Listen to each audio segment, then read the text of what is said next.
Pemirsa, seorang kepala sekolah di sekolah dasar negeri sekaligus pelatih paskibraka tega melecehkan 6 siswa didiknya. Pelaku berhasil melecehkan korban karena mengancam akan menyebarkan foto tanpa busana para korbannya.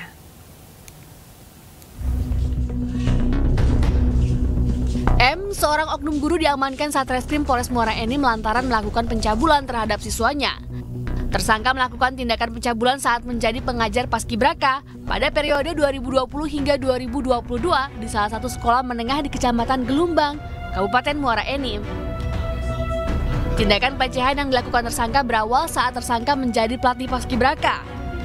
Pelaku mulai melancarkan aksinya dengan meraba tubuh para murid. Tidak terima dengan perlakuan sang guru, orang tua siswa yang mengetahui hal itu langsung melaporkan kejadian ke polisi. Pihak kepolisian yang mendapatkan laporan pun langsung mengamankan pelaku yang saat ini menjadi PLT kepala sekolah di salah satu sekolah dasar negeri di Banyuasin. Untuk terduga pelaku sudah kami amankan pada tanggal 20 Juni 2023, di mana yang bersangkutan sedang menjabat menjadi kepala sekolah di Banyuasin, di sebuah sekolah dasar. Awalnya ini berdasarkan laporan dari korban atau gimana petugas? Pada awalnya ini laporan dari pihak keluarga korban. Kemudian ditindaklanjuti Bang? Ya, setelah itu kami tindak lanjuti. Di tanggal 15 Juni mereka melaporkan, di tanggal 20 Juni sudah kami amankan tersangka tersebut. Tersangka dijerat dengan Undang-Undang Perlindungan Anak dengan ancaman pidana 10 tahun penjara. Dari Muara Enim, Sumatera Selatan, Edwin Satria, iNews melaporkan. Dan untuk mengetahui informasi lebih lanjut, kita sudah terhubung dengan pendamping korban dari Dinas Sosial Kabupaten Muara Enim, Aldila Putri Amalia. Selamat siang, Mbak Aldila. Selamat siang. Baik, Mbak Aldila, terkait dengan pemeriksaan hingga saat ini sudah sejauh mana dan bagaimana pendampingan hukumnya terhadap para korban? Terima kasih. Pendampingan untuk para korban saat ini masih dalam tahap pemeriksaan atau penyidikan di Polres. Iya, Mbak Aldila, bisa diceritakan sebenarnya kronologisnya ini seperti apa sih? Kok bisa pelaku ini memoto begitu korban-korban ini dan akhirnya mengancam para korban untuk menyebarkan? Sebenarnya kondisi kronologis awalnya, mayoritas modus si pelaku kepada anak-anak korban ini kebanyakan karena persyaratan mereka untuk masuk TNI atau polisi, karena kan kebanyakan mereka bercita-cita untuk jadi TNI atau polisi, sehingga pelaku ingin memeriksa alasannya untuk pemeriksaan fisik mereka, gitu. Sehingga mereka dibujuk untuk mengirimkan video atau foto kondisi tubuh mereka dengan kondisi tidak berpakaian. Berarti korbannya ini tidak hanya perempuan ya, ada laki-laki juga? Korbannya hanya laki-laki. Semua adalah laki-laki. Dan pada saat mengirimkan foto itu apakah sudah pernah dilaporkan kepada pihak sekolah mungkin karena mekanismenya tidak sesuai gitu? Seluruh anak-anak korban saat asesmen mereka menyatakan bahwa mereka belum pernah melaporkan ini sekalipun kepada teman atau keluarga mereka sendiri dan gurunya. Ya, artinya ini pelaku ini bekerja atau melatih begitu ya, Mbak Aldila, ini pelatih ini ada di bawah atas nama sekolah atau organisasi? Si pelaku ini adalah pelatih ekskul, jadi di luar organisasi sekolah. Di luar sekolah berarti ya? Iya, betul. Baik. Nah, bagaimana pelaku ini bisa istilahnya merekrut dari korban-korban ini? Seperti apa awalnya pertemuan mereka? Karena mereka bukan bagian dari sekolah, kalau pelatihnya bukan dari sekolah, ini seperti apa? Proses perekrutannya saya belum asesmen sampai sana, jadi belum diketahui kalau masalah perekrutan untuk guru ekskulnya ya. Nah, dari penelusuran, apakah ada korban-korban yang lain yang tidak melaporkan? Untuk korban lain, untuk kasus pelecehan seksual macam ini, sebenarnya kemungkinan besar itu banyak korban yang lain yang tidak muncul di permukaan, karena kan kasus ini termasuk fenomena gunung es, yang mana sebuah kasus besar tertutupi oleh faktor-faktor dari korban itu sendiri, sehingga banyak korban lain yang tidak melapor. Baik, jadi untuk jumlah korban yang melapor kepada Dinsos sendiri berapa Mbak hingga hari ini? Kalau untuk korban seluruhnya dari proses polisian itu ada 13 orang.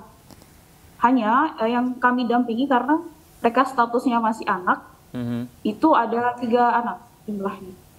Oke, kalau untuk pelaku sendiri saat ini apakah sudah dinonaktifkan atau mungkin sudah ditahan? Kalau pelaku saat ini sudah ditahan oleh pihak kepolisian. Iya, untuk korban ini rata-rata usianya berapa ya, Mbak? Rata-rata usianya mereka dari usia 16 sampai 26 tahun.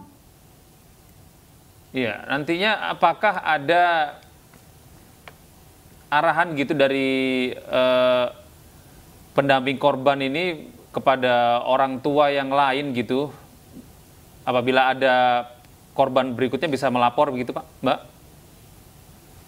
Ya, untuk kedepannya pasti harus ada keberanian dari orang tua ya, sehingga untuk kami menyarankan mereka agar segera berbicara dan melapor, karena menyangkut dengan kepentingan terbaik bagi anak.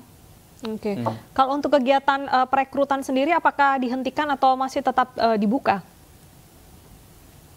Rekrutan untuk pelatih paskibra? Iya. Kalau saat ini saya belum sampai sana. Baik. Ya. Oke. Belum tahu. Baik, terima kasih Mbak Aldila atas informasinya. Semoga proses hukum ini bisa berjalan dengan lancar dan korban juga mendapatkan pendampingan terbaik. Pemirsa, seorang pimpinan pondok pesantren di Polewali Mandar, Sulawesi Barat resmi ditetapkan sebagai tersangka setelah mencabuli santri pria. Ya, polisi masih terus melakukan penyidikan karena tidak menutup kemungkinan korban pencabulan bertambah.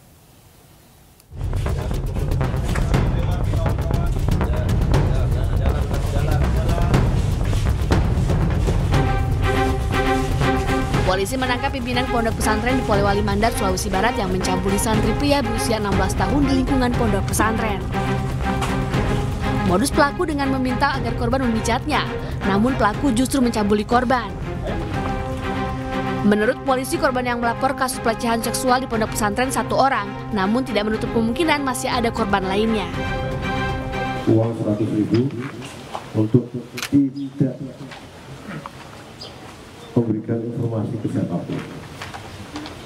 Akhirnya korban berupaya untuk melarikan diri, pergi. Sementara itu pelaku telah mengakui kesalahannya dan meminta maaf kepada masyarakat atas perbuatannya. Memang sudah menyembuhkan saya dari penyakit ini, karena murni sekali lagi ini adalah penyakit dalam diri saya. Akhirul kalam, terima kasih. Saat ini polisi masih mendalami kasus ini dan tidak menutup kemungkinan korban pelecehan seksual yang dialami para santri akan bertambah.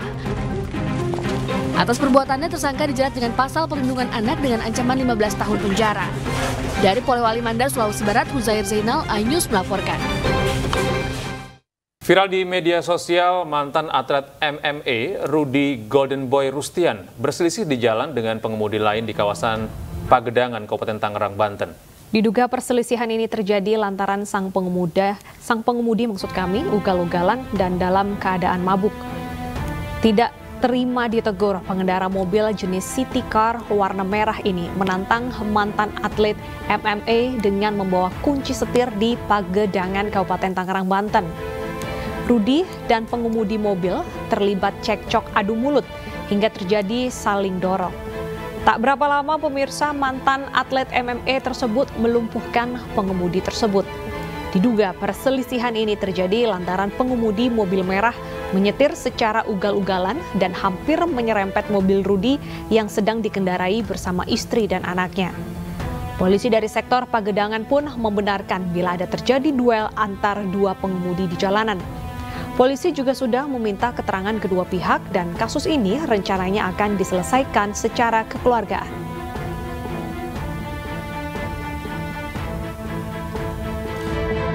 Kendaraan merah yang mengendarai mobil secara ugal-ugalan. Pada saat ugal-ugalan tersebut, mereka berdua sempat saling buka kaca untuk meminggirkan kendaraannya. Sempat sudah dipinggirkan, debat, lalu kembali ke mobil masing-masing. Ketika di perjalanan menuju ke arah Greenwich-nya, tiba-tiba mobil merah ini hampir menyerempet saudara Rudy, lalu mencegat di tengah jalan, tepatnya di bundaran Greenwich. Polisi menyelidiki tewasnya seorang pemuda saat konser grup musik JKT48 di Semarang, Jawa Tengah. Polisi menemukan sejumlah pelanggaran yang dilakukan penyelenggara konser, diantaranya tidak memiliki izin dan penonton yang melebihi kapasitas.